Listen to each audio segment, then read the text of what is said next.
అందుకని హనుమ ఏం చేశారో తెలుసా అండి? కపిరూపం పరిత్యజ్య హనుమాన్ మారుతాత్మజ భిక్షురూపం తతో భేజే శతబుద్ధి తయా కపి. తన రూపాన్ని విడిచిపెట్టేసి ఒక సన్యాసి రూపాన్ని పొందారు. పొంది రామలక్ష్మణుల దగ్గరికి వెళ్ళారు. ఇప్పుడు సుగ్రీవుడు చూడగానే సంతోషించాడు. ఎందుకని?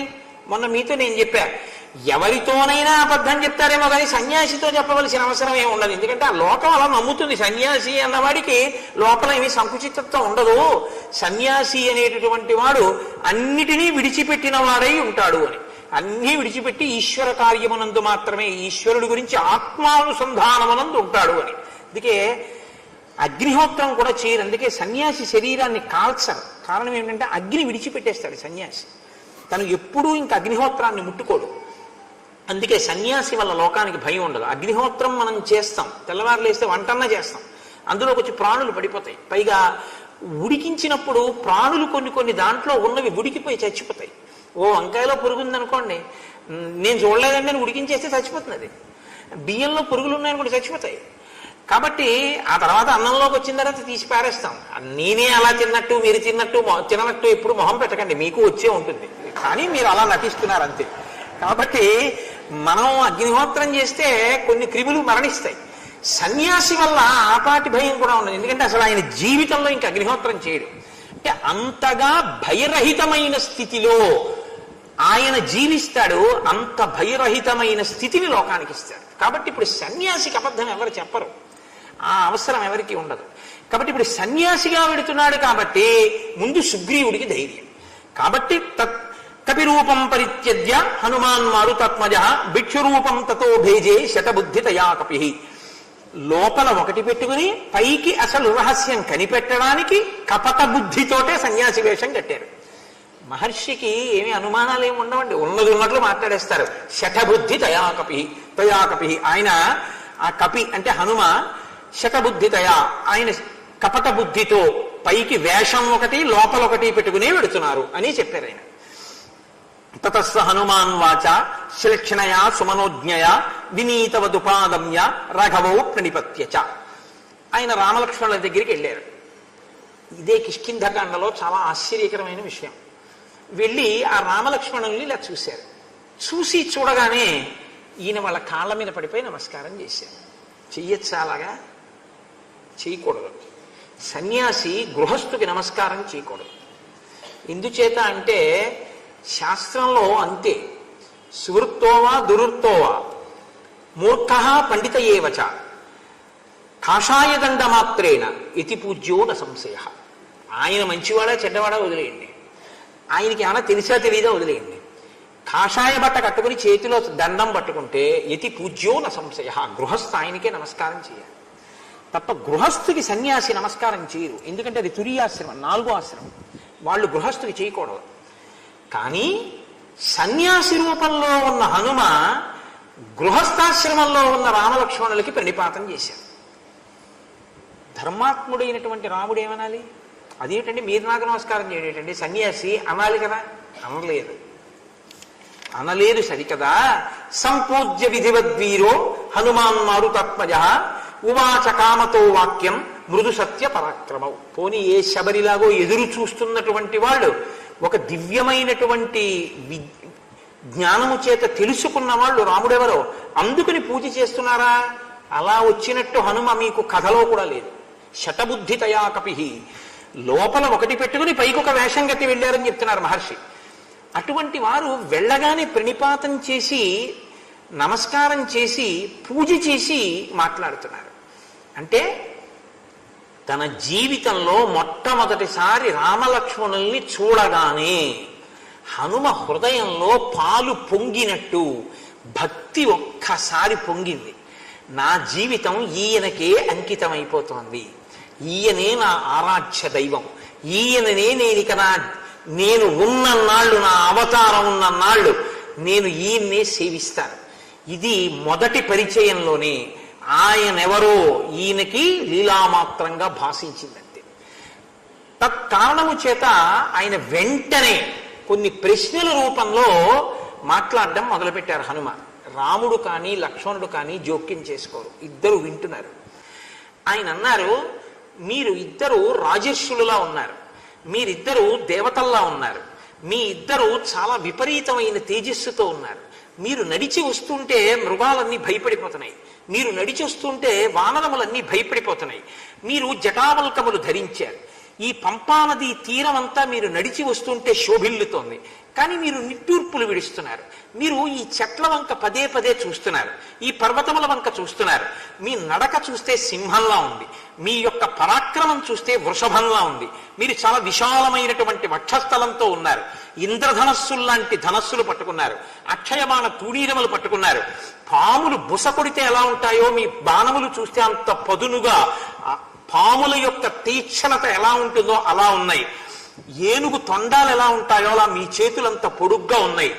ఏనుగు యొక్క తొండాలు గుండ్రంగా బలిసి ఎలా ఉంటాయో మీ భుజాలు అలా ఉన్నాయి.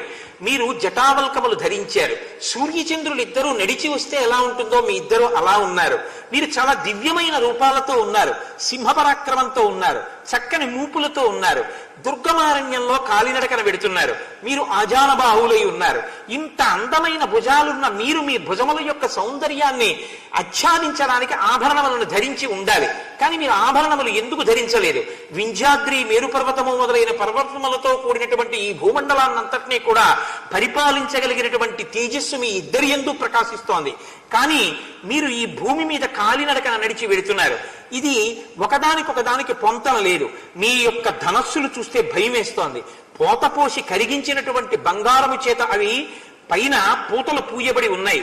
వాటికి ఆ అల్లెత్రాడు బిగింపబడవలసినటువంటి స్థితిలో ఉంది. మీరు ఇంత ఆశ్చర్యజనకములై చిత్రముగా ఉన్నటువంటి ఆ ధనస్సుల్ని చేత్తో పట్టుకున్నారు. అవి చూడ్డానికి వజ్రాయుధంలా ఉన్నాయి. బాణములతో నిండి ఉన్నటువంటి తూణీరములను మీరు భుజములకు కట్టుకున్నారు. మీ ఖడ్గములు చాలా పొడుగ్గా ఉన్నాయి. కుబుసం వదిలినటువంటి పాము ఎలా ఉంటుందో బంగారము చేత ఆచ్ఛాదింపబడిన మీ ఖడ్గాలు అలా ఉన్నాయి. మీరు ఇంత శోభాయమానంగా ఉన్నారు. మీరు చూడ్డానికి భూమిని శాసించగలిగిన వాళ్ళల్లా ఉన్నారు.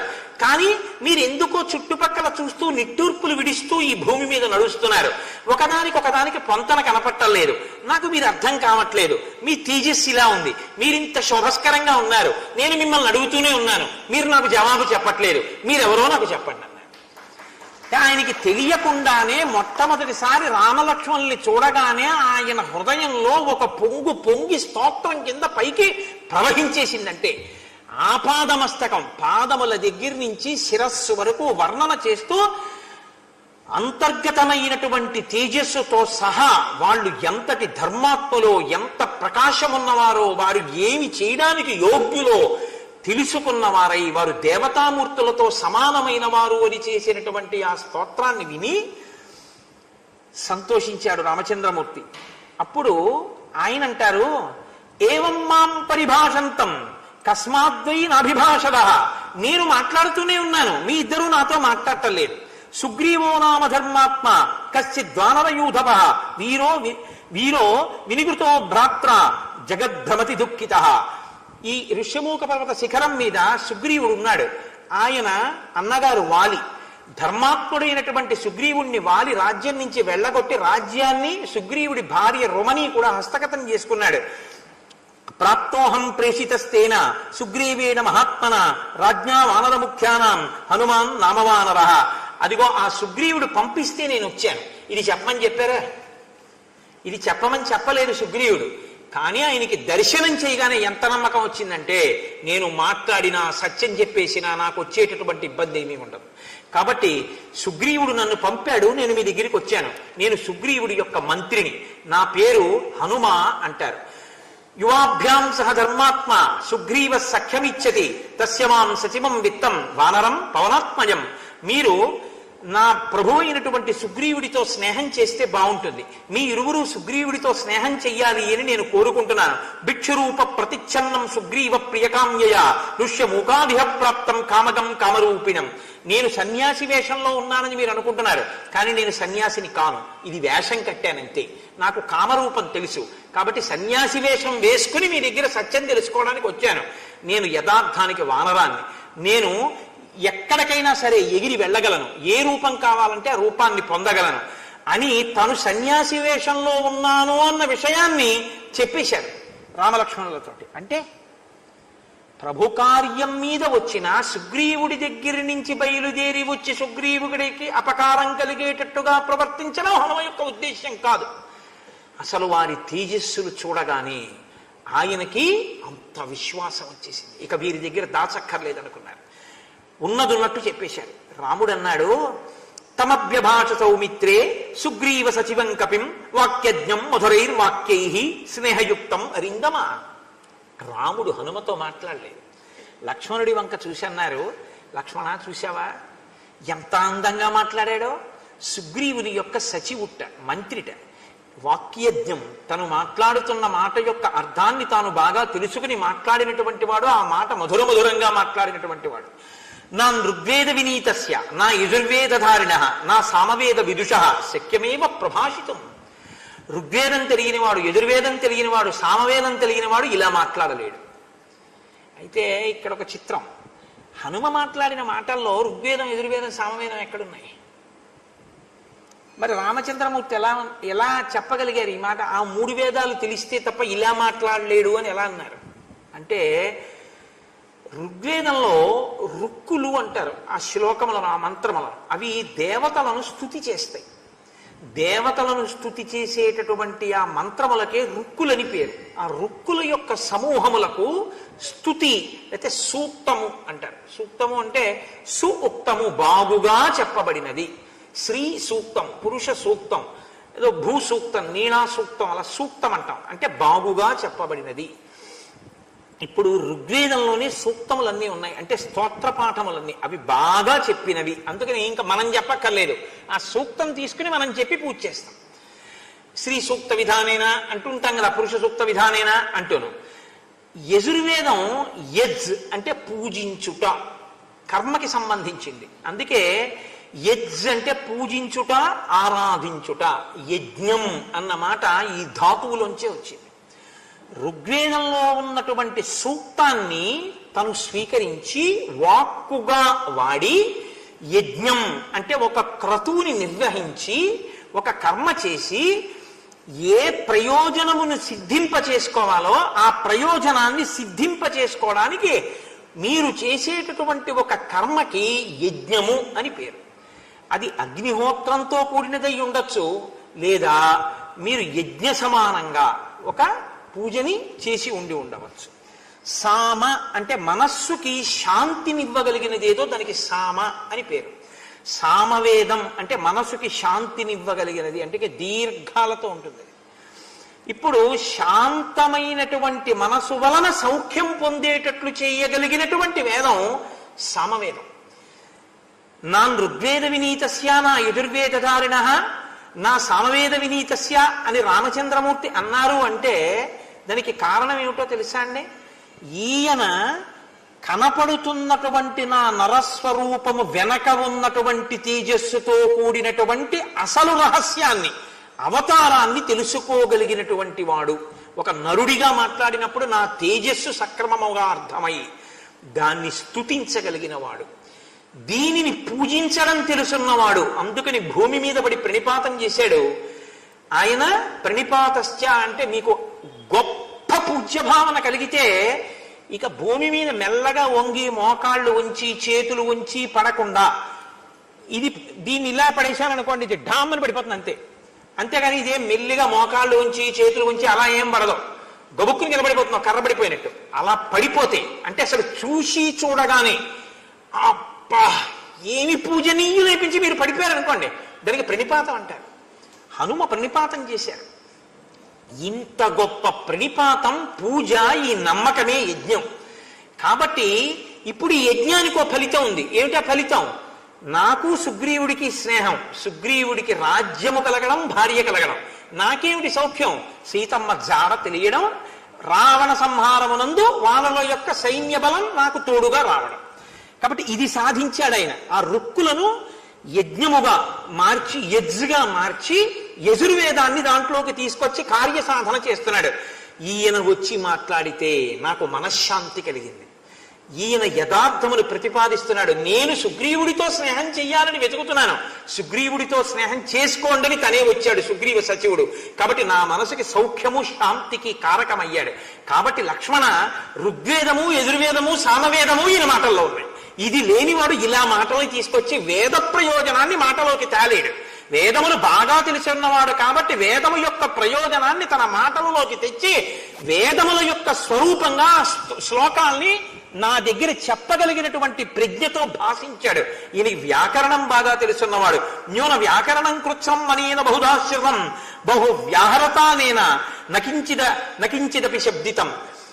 చక్కటి మాట మాట్లాడాలి అంటే వ్యాకరణం తెలిసి ఉండాలి. వ్యాకరణం తెలిసి ఉంటే క్రియాపదంతో వాక్యాన్ని పూర్తి చేస్తూ అవతల వాళ్ళకు అర్థమయ్యేటటువంటి రీతిలో వాక్య నిర్మాణం చేసి అపశబ్దములు రాకుండా చక్కగా ఉచ్చరించగలిగినటువంటి ప్రజ్ఞ కలుగుతుంది. ఇటువంటి ప్రజ్ఞ భాషించింది అంటే ఈయనకి వ్యాకరణం తెలుసు. అనయా చిత్రయా వాచ త్రిస్థాన వ్యంజనస్థయా కస్య నారాజ్యతే చిత్తం ఉద్యతాసే హరేరపి. ఈ మహానుభావుడు వక్షస్థలం నుంచి శబ్దమును పుట్టిస్తున్నాడు, కంఠము నుండి పుట్టిస్తున్నాడు, నాలుక నుండి పుట్టిస్తున్నాడు. అంటే 3 చోట్ల శబ్దం కట్టబడుతుంది. 3 చోట్ల శబ్దాన్ని ఎలా పలకాలో అలా పలుకుతున్నాడు. ఎంత స్వరం వాడాలో అంత స్వరం వాడుతున్నాడు. ఉద్వేగంతో లేదు, అవయవాలు కదలటం లేదు, అతిగా కదలకుండా చక్కగా మాట్లాడుతున్నాడు. ఇన్ని తెలిసుండి మాట్లాడుతున్నాడంటే ఇలా మాట్లాడగలిగినటువంటి వాడెవడున్నాడో అటువంటి వాడు మంత్రిగా కలిగినటువంటి ప్రభువు ఏ కార్యాన్నైనా సాధించగలడు. ఇలా మాట్లాడేవాడు ఉంటే కత్తి ఎత్తినవాడు కూడా కత్తి దించేస్తాడు. అంత బాగా మాట్లాడాడు కదయా అని ఏవం విధో యస్య దూతో నభవేత్ పార్థివస్యతు సిద్ధ్యంతి కథం తస్య కార్యానాం గతయో నఘ. ఇటువంటి మహానుభావుడు సచివుడుగా ఉన్నటువంటి వారి కార్యం తప్పకుండా నెరవేరుతుంది. మనం ఇవాళ ఈ హనుమతోటి సమాగమం, ఈ హనుమని మనం కలుసుకోవడం మన అదృష్ట హేతువు అని రామచంద్రమూర్తి సంతోషించారు. హనుమ రాముని ప్రశ్న వేశారప్పుడు, ఎక్కడి నుంచి వచ్చారు మీరు అని. కిమర్థం తం వనం ఘోరం పంపకానన మండితం ఆగత సానుజో దుర్గం నానావ్యాళం మృగాయుతం. ఈ పాములతో మృగములతో నిండిపోయినటువంటి ఈ వనంలోకి రామా మీరు ఎందుకు వచ్చారు, నాకు చెప్పవలసింది అని అడిగారు. అప్పుడు రామవి చేత ప్రేరితుడైనటువంటి లక్ష్మణుడు సమాధానం చెప్తున్నాడు. రాజా దశరథో నామ ద్యుతిమాం ధర్మవత్సల చాతుర్వర్ణ్యం స్వధర్మేణ నిత్యమే లభ్యపాలయత్. ఒకానొకప్పుడు మహానుభావుడు దశరథ మహారాజు గారు కోసల రాజ్యాన్ని పరిపాలించాడు. చాతుర్వర్ణములు కూడా తృప్తిగా ఉండేటట్టుగా చక్కటి పరిపాలన అందించినవాడు. నద్వేష్ట విద్యతే తస్య నచ సద్వేష్టి కంచన సచ సర్వేషు భూతేషు పితామహ ఇవాపర అగ్నిష్టోమాదిభిర్యజ్ఞై ఇష్టవాన్ అప్తదక్షిణై. ఆయన ఎవరిని ద్వేషించలేదు, ఆయన్నెవరూ ద్వేషించలేదు. అలా పరిపాలించాడు దశరథ మహారాజు. ఎంతమందికో భూరి దక్షిణలు ఇచ్చాడు, ఎన్నో యజ్ఞయాగాది క్రతువులు చేశాడు. తస్యాయం పూర్వజ పుత్రో రామో నామ జనైశ్రుత శరణ్య సర్వభూతానాం పితుర్నిర్దేశ పారక. ఆయన జ్యేష్ఠపుత్రుడు రాముడు. ఆయన తండ్రిని సత్యమునందు నిలబెట్టడం కోసమని అరణ్యానికి బయలుదేరి భార్యతో కలిసి వచ్చాడు. సూర్యుని కాంతి సూర్యుణ్ణి ఎలా అనుసరిస్తుందో అలా మా వదినగారైనటువంటి సీతమ్మ తల్లి రాముణ్ణి అనుగమించి అరణ్యవాసానికి వచ్చింది. అహం అస్యావరో భ్రాత గుణైర్దాస్యం ఉపాగత కృతజ్ఞశ్చ బహుజ్ఞశ్చ లక్ష్మణో నామనామత. ఆయనకి నేను తమ్ముణ్ణి, కానీ ఆయన గుణములు చూసి నేను ఆయనకి దాసుడనయ్యాను. ఆయన్ని గురువుగా భావన చేస్తాను. ఆయన వెంట నేను కూడా అరణ్యవాసానికి వచ్చాను. సుఖార్హస్య మహార్హస్య సర్వభూత హితాత్మానః ఐశ్వర్యేన చ హీనస్య వనవాసాశ్రితస్య చ. ఆయన అఖండమైనటువంటి ఐశ్వర్యాన్ని పొందడానికి అర్హుడైనటువంటి వాడు, సమస్త సుఖములు పొందగలిగినటువంటి వాడు. కానీ అన్నిటినీ కాదని తండ్రిని సత్యమునందు నిలబెట్టడం కోసమని వనవాసం చేస్తున్నాడు.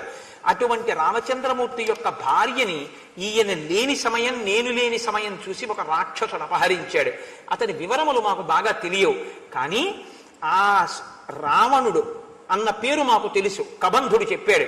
కాబట్టి ఆ రావణుని యొక్క జాడ కనిపెట్టి సీతమ్మ తల్లిని మళ్ళీ మేము పొందడం కోసమని ప్రయత్నం చేస్తున్నాం. ఆ కార్యంలో ఏతత్తే సర్వమాఖ్యాతం యథాతథ్యేన పృచ్ఛతః. నేను ఉన్నది ఉన్నట్టుగా నీతో యథార్థంగా ఉన్న విషయాన్ని చెప్పేశాను. కాబట్టి ఈ విషయంలో రాముడికి సహాయం చెయ్యవలసి ఉంటుంది. అహం చైవేహి రామశ్చ సుగ్రీవం శరణంగతౌ, రాముడితో కలిసి నేను సుగ్రీవుడికి శరణాగతి చేస్తున్నాను అన్నాడు. ఎందుకని? సుగ్రీవుడి యొక్క సహాయం ఇప్పుడు రాముడికి కావలసి వచ్చింది. భూమండలం అంతా వెతకాలి. అందుకని సుగ్రీవుడికి శరణాగతి చేస్తున్నాం. ఎక్కడ రామచంద్రమూర్తి, ఎక్కడ లక్ష్మణుడు? ఈ మాట అన్నప్పుడు లక్ష్మణుడి యొక్క హృదయం కదిలిపోయింది. సమస్త భూమండలాన్ని శాసించగలిగిన వాడు, మొన్న మీరు చూశారు, లయం చేసేయగలడు. అటువంటి వాడు ధర్మాన్ని పాటిస్తున్నాడు. కబంధుడు చెప్పాడని స్నేహం కోసం వచ్చారు. అటువంటి అన్నగారు సుగ్రీవుడికి శరణాగతి చేయడమా అని పరిస్థితి అటువంటిది. కాలోహి దురతిక్రమ, ఎవ్వరికైనా ఏష దత్వాచ విత్తాని ప్రాప్యచానుత్తం యశ లోకనాథ పురా భూత్వా సుగ్రీవం నాథమిచ్చతి. ఈ జగత్తుకంతటికి నాథుడై కోరుకున్న వారికి కోరుకున్నంత ఐశ్వర్యాన్ని దానం చేసి ఎంతో కీర్తిగాంచినటువంటి రాముడు ఇవాళ సుగ్రీవుణ్ణి శరణాగతి చేస్తున్నాడు. పితాయస్య పురాహ్యాసీత్ శరణ్యో ధర్మవత్సలః తస్య పుత్ర శరణ్యశ్చ సుగ్రీవం శరణంగతః. ఒకానొకప్పుడు లోకంలో ఉన్న రాజులందరూ వచ్చి ఏ దశరథ మహారాజు గారికి శరణాగతి చేశారో ఆ దశరథ మహారాజు గారి కొడుకైన రాముడు ఇవాళ సుగ్రీవుడికి శరణాగతి చేస్తున్నాడు. సర్వలోకస్య ధర్మాత్మ శరణ్య శరణం పురా గురుర్మే రాఘవస్సోయం సుగ్రీవం శరణంగతః. సర్వలోకములకు ధర్మాన్ని నేర్పగలిగినటువంటి వాడు, అన్ని లోకములు ఎవరికి శరణాగతి చేస్తాయో అటువంటి రాముడు ఇవాళ సుగ్రీవుడికి శరణాగతి చేస్తున్నాడు. యస్య ప్రసాదే సతతం ప్రసీదే యూరిమా ప్రజాః స రామో వానరేంద్రస్య ప్రసాదం అభికాంక్షతే. ప్రజలందరూ సుఖం కోసం ఏ రాముణ్ణి శరణాగతి చేస్తారో ఆ రాముడు సుగ్రీవుడికి శరణాగతి చేసి స్నేహాన్ని కోరుకుంటున్నాడు. కనుక మీరు రామచంద్రమూర్తికి కావలసిన సాయం చేసి పెట్టి సీతమ్మ తల్లి యొక్క జాడ కనిపెట్టడంలో సుగ్రీవుడు ఉపకరిస్తే బాగుంటుంది. ఈ మాటలు అన్నట్ట కానీ ఇక కన్నుల వెంట నీరు ఆగలేదు లక్ష్మణుడికి. ఇంత కష్టమా అన్నయ్య కనిపించింది. శోకాభిభూతే రామేతు శోకార్తే శరణంగతే కర్తుమర్హతి సుగ్రీవః ప్రసాదం హరియూధప ఏవం బ్రువాణం సౌమిత్రిం కరుణం శాశ్రులోచనం హనుమాన్ ప్రత్యువాచేదం వాక్యం వాక్య విశారదః. కందుల వెంట నీరు ధారలుగా కారిపోయి ఏడుస్తూ అటువంటి రాముడు నాతో కలిసి సుగ్రీవుణ్ణి శరణాగతి చేస్తున్నాడు, మీరు మాకు ఉపకారం చేయవలసింది అని అడిగారు. అడిగితే హనుమ వెంటనే జోక్యం చేసుకుని అన్నారు, మీరు జితేంద్రియులు, బుద్ధిమంతులు, మీరు విచారించవలసిన పని లేదు. మీరు మాకు లభించడం మా అదృష్టహేతు. కాబట్టి సుగ్రీవుడితో మీరు స్నేహం చేతురు గాని ఇప్పుడు మీ ఇద్దరిని నేను తీసుకెళ్తాను, మీరిద్దరూ కూడా నా భుజాల మీద కూర్చోండి అన్నారు. సన్యాసి వేషంలో కదా ఉన్నారు, నేను సన్యాసి వేషంలో వచ్చానన్నారు తప్ప ఇంకా సన్యాసి వేషంలోనే ఉన్నారు. కాబట్టి ఇప్పుడు మళ్ళీ తన స్వస్వరూపాన్ని పొందారు. భిక్షురూపం పరిత్యజ్య వానరం రూపమాస్థితః పృష్టం ఆరోప్యతావీరౌ జగామ కపికుంజరః. ఆ సన్యాసి వేషాన్ని విడిచిపెట్టేసి రాముణ్ణి ఒక భుజం మీద లక్ష్మణుణ్ణి ఒక భుజం మీద కూర్చోబెట్టుకుని, ఇందాక చెప్పానే ఇంతకన్నా ఏం కావాలని, ఇద్దరిని హనుమద్వాహనమై భుజాల మీద కూర్చోబెట్టుకుని ఆ ఋష్యమూక పర్వత శిఖరముల మీదకి వెడుతున్నారు. వెళ్ళేటప్పటికి ఎదురుగుండా ఆ రామలక్ష్మణుల్ని తీసుకుని వెళ్ళేటప్పటికి అప్పటికే సుగ్రీవుడు భయపడిపోయి ఋష్యమూక పర్వత శిఖరము మించి ఆ మలయ పర్వత శిఖరం మీదకి దూకేసి అక్కడి నుంచి ఉన్నాడు. వీళ్ళిద్దరినీ తీసుకెళ్లి అక్కడ దింపారు. ఒకసారి దింపి మహర్షి దీని చిట్ట చివరిలో చెప్తారు ఈ రహస్యాన్ని. మళ్ళీ భిక్షు రూపం తీసుకున్నారు. ఎందుకని అంటే సుగ్రీవుడు మామూలుగా వానర రూపంలో వచ్చాడనుకోండి, హనుమ వస్తే సుగ్రీవుడు నమ్మడం, నువ్వు ఇలా వెళ్ళి మాట్లాడే వాళ్ళు నేను మోసగించుంటారు, నేను రానని ఇంకో చోటుకి దూకేస్తాడు. అందుకని భిక్షు రూపంలోనే వెళ్ళారనుకోండి, ఆ ఈ రూపంలో మోసగించలే ఇప్పుడు ఈయన చెప్పిన మాట నమ్మి మళ్ళీ వస్తాడు. అందుకని మళ్ళీ సన్యాసి వేషం పొందాడు. పొంది మళ్ళీ ఇప్పుడు సుగ్రీవుడి దగ్గరికి వెళ్ళారు. వెళ్ళి అయం రామో మహాప్రజ్ఞ సంప్రాప్తో దృఢవిక్రమ లక్ష్మణేన సహభ్రాత్ర రామోయం సత్యవిక్రమ ఇక్ష్వాకూణాం కులే జాతో రామో దశరథత్మజ ధర్మే నిఘటితశ్చైవ పితుర్నిర్దేశపారక. మహానుభావుడు ఇక్ష్వాకు వంశంలో పుట్టినటువంటి వాడు, తేజోమూర్తి అయినటువంటి రామచంద్రమూర్తి, ధర్మం నిలుచున్నవాడు లక్ష్మణుడితో కలిసి అరణ్యవాసానికి వచ్చాడు. ఆయన భార్య సీతమ్మ తల్లిని ఒక రాక్షసుడు అపహరించినటువంటి కారణం చేత. కాబట్టి నీవు ఆయనతో స్నేహం చేసుకుంటే చాలా బాగుంటుంది. ఇక్ష్వాకు కుల సంభవుడు మహానుభావుడు రామచంద్రమూర్తి అంటే నీ అదృష్టం. ఎన్ని యాగాలో యజ్ఞాలో చేసినటువంటి వాడు రామచంద్రమూర్తి అంటే దశరథ మహారాజు గారు. అటువంటి వాళ్ళు ఇవాళ మన ఋష్యమూక పర్వతం మీదకి వచ్చారు. నీకు స్నేహం చేస్తాను, నీతో స్నేహం చేయిస్తాను అని మాట ఇచ్చి నేను వాళ్ళని తీసుకొచ్చాను. కాబట్టి నువ్వు వాళ్ళకి ఎదురొచ్చి స్వాగతం చెప్పి వాళ్ళతో స్నేహం చేసుకో అన్నాడు. ఇప్పుడు నమ్మాడు. భవతా సఖ్యకామౌతౌ భ్రాతరౌ రామలక్ష్మణౌ ప్రతిగృహ్యాచ్య యస్వైతౌ పూజనీయతమావుభౌ. వాళ్ళిద్దరినీ నువ్వు ఎదురు వచ్చి స్వాగతం చెప్పి చేతులు పట్టుకుని తీసుకొచ్చి కూర్చోపెట్టి పూజించు అన్నాడు. వారు పూజ్యులు కాబట్టి గబగబా వచ్చాడు, ఎదురొచ్చాడు, రామలక్ష్మణుల్ని తీసుకెళ్లాడు, కూర్చోపెట్టాడు. కూర్చోపెట్టి సుగ్రీవుడు అన్నాడు, భవాన్ ధర్మ వినీతశ్చ విక్రాంత సర్వవత్సల ఆఖ్యాత వాయుపుత్రేణ తత్వతో మే భవద్గుణాః. మీ యొక్క గుణములను, మీ ధర్మం గురించి, మీ యొక్క పరాక్రమం గురించి, మీ యొక్క వాత్సల్యం గురించి నేను హనుమ చెప్తే విన్నాను. తన్మమైవేష సత్కారో లాభశ్చైవోత్తమ ప్రభో యత్ తమిచ్చసి సౌహార్దం వానరేణ మయా సహ రోచతే యదివా సఖ్యం బాహురేష ప్రసారిత గృహ్యతాం పాణినా పాణి మర్యాద భద్యతాం ధ్రువా. మీరు నాతో స్నేహం చెయ్యాలి అని కోరుకుంటే ఇదిగో నేను నా చెయ్యి చాపుతున్నాను. చాపినటువంటి నా చేతిలో మీ చేతి నుంచి మన ఇద్దరం స్నేహితులు అవుదాం చేశారు. ఇప్పుడు ఇంకిద్దరికి స్నేహం కుదిరిపోయిందిగా. కిష్కింధకాండలో హనుమ ఎన్ని మాటలు వేషం కట్టారు, ఎన్ని మాటలు విడిచిపెట్టారు అన్నది ఒక తీసుకొచ్చాను. మీరు చాలా జాగ్రత్తగా గుర్తుపెట్టుకోవాలి. ఎక్కడెక్కడ ఆ వేషంతో ఉన్నారు, ఎక్కడెక్కడ విడిచిపెట్టారు. రాజుగారి ప్రయోజనాన్ని సాధించడానికి, రాజు మనసు కుదురుగా ఉండడానికి ఎంత పరిశ్రమ చేయవలసి వచ్చిందో చూడండి. అందుకని బుద్ధిమతాం వరిష్టం. వెంటనే ఆయన కొన్ని కర్రలు తీసుకొచ్చి ఆ మధ్యలో పెట్టి కర్రని కర్రతో రాపాడించి అగ్నిహోత్రం పుట్టించి ఆ అగ్నిహోత్రం దగ్గరికి పువ్వులు తెచ్చి పువ్వులు వేసి పూజ చేసి అగ్ని సాక్షిగా మీ ఇద్దరు స్నేహం చేసుకోండి అన్నారు. ఆ అగ్నికి ప్రదక్షిణం చేసి రామసుగ్రీవులు ఇద్దరు స్నేహం చేసుకున్నారు.